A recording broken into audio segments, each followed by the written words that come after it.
Things get easier now. I find my crack in the pavement, which still looks good, isn't overgrown with weeds and hasn't changed color. I feel happy just looking at it. And it takes us all the way to the gates of the garage, better than any markers. I order Kirill to take us down to 5 feet, and I lie on my stomach and peer into the open gates. At first I can't see a thing, just darkness, but then my eyes adjust, and I see that the garage seems unchanged. The dump truck is standing over the pit, just like before, in great shape, without any rust holes or spots, and the stuff on the floor around it also looks the same. That's probably because there isn't much hell slime in the pit, and it hasn't splashed out since my last visit. Only one thing worries me. Something silver is sparkling at the back of the garage, near the canisters. That wasn't there before. Well, alright, let it sparkle. We aren't going back because of that.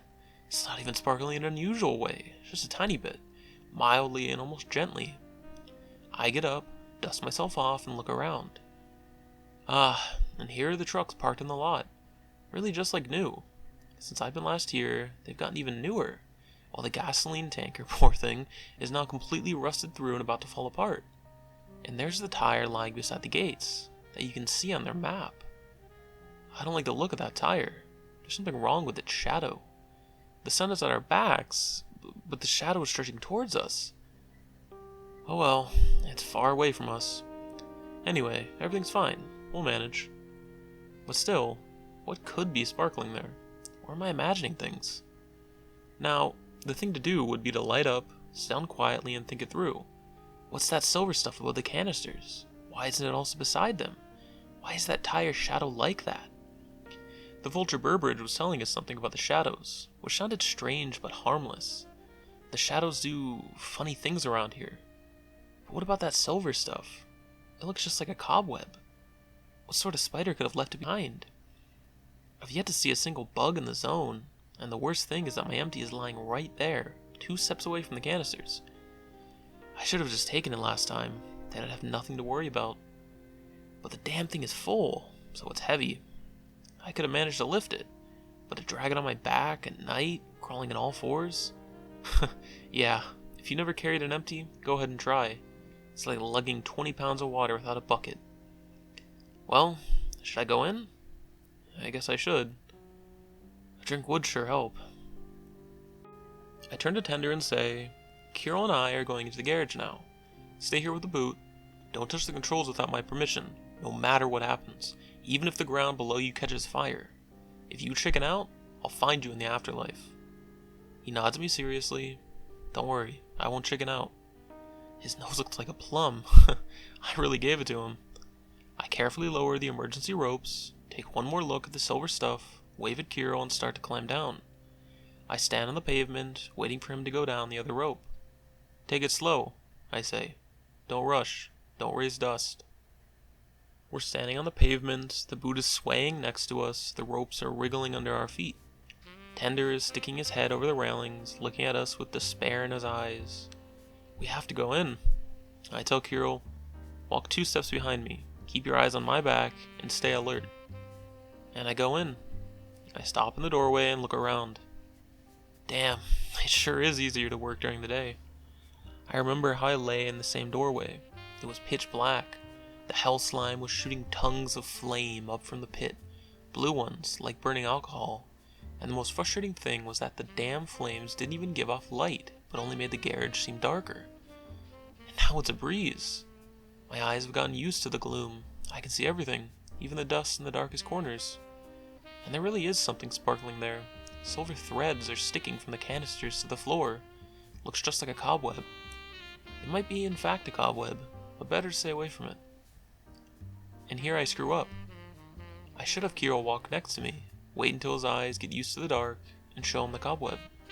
Point right at it. But I'm used to working alone. My eyes adjust to the light, and I don't think about Kirill. I step inside and head straight for the canisters. I squat by the empty. There aren't any cobwebs stuck to it. I take one end of it. Alright, grab hold, I say, and don't drop it. It's heavy.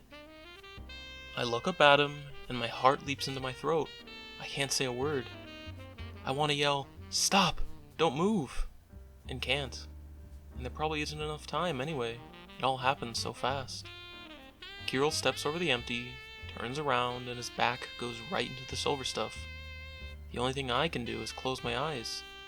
I feel weak all over, can't hear a thing, just the sound of the cobweb tearing, with a faint crackle, like a regular cobweb, except louder, of course. I'm crouching there with my eyes closed, can't feel my hands or my feet. Then Kirill says, "Well, are we picking it up?" "Let's do it," I say. We pick up the empty and, walking sideways, carry it to the exit. The damn thing is heavy. It's hard to carry even for the two of us. We go out into the sun and stop near the boot. Tender is reaching his paws towards us already. "All right," says Kirill. "1, 2... No," I say. "Wait. Put it down first." We put it down. "Turn around," I say. He turns without a word. I look. There's nothing on his back. I check this way and that. Still nothing. Then I look around and check the canisters. Nothing there either. "Listen," I say to Kirill, still looking at the canisters. "Did you see the cobweb?" "What cobweb? Where?" Never mind," I say. "The Lord is merciful. Meanwhile, I think, actually, that remains to be seen." "All right," I say. "Grab hold." We load the empty onto the boot and put it on its side so it won't roll around. It's standing there, looking lovely, spotless, new, the copper gleaming in the sun, the blue filling swirling slowly between the copper discs and cloudy streams. It's now obvious that it isn't an empty, but a container, like a glass jar with blue syrup inside. We admire it for a bit, then clamber up onto the boot ourselves and without further ado are on our way back. These scientists sure have it easy. First of all, they work in the daylight. Second, the only hard part is getting into the zone. On the way back, the boot drives itself. It has this feature, a route memorizer, I guess, that takes the boot back along the same exact route it took here. We're floating back, repeating each maneuver, stopping, hanging in the air a bit, then continuing. We pass over all the nuts. I could pick them up if I wanted to. Of course, my novices immediately cheer up. They're looking this way and that, their fear almost gone, only curiosity left, and joy that everything ended well. They begin to chatter. Tender is waving his arms and threatening to come right back into the zone after dinner to lay the path to the garage. Kirill takes me by the sleeve and starts explaining his graviconcentrate to me, that is, the bug trap. Well, eventually I have to shut them up. I calmly explain to them how many idiots became careless with relief and kicked the bucket on the way back. "Be quiet," I tell them, "and keep your eyes open, or you'll meet the fate of Shorty Linden." That works. They don't even ask me what happened to Shorty Linden. Much better. In the zone, you can easily take a familiar route 100 times and kick off on the 101st. We're floating in silence, and only one thing is on my mind: how I'll twist the cap off the flask. I keep visualizing how I'll take the first sip, but the cobweb occasionally flickers before my mind's eye. In short, we make it out of the zone, and they send us, still in our boot, into the delouser, or as the scientists say, the sanitation hangar.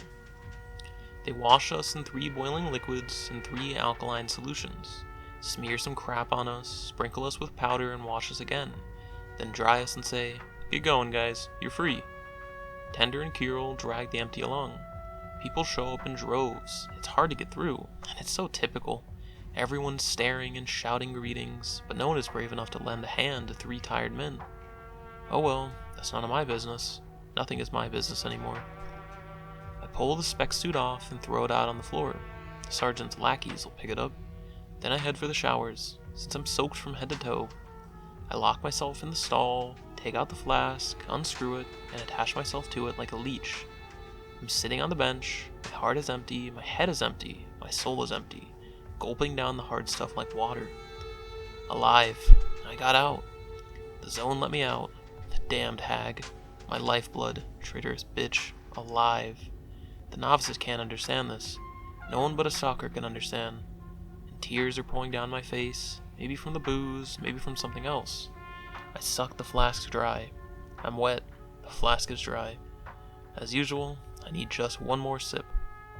Oh well, we'll fix that. We can fix anything now. Alive. I light a cigarette and stay seated. I can feel it. I'm coming around. The bonus comes to mind. Here at the Institute, that's a given. I could go get the envelope this very minute.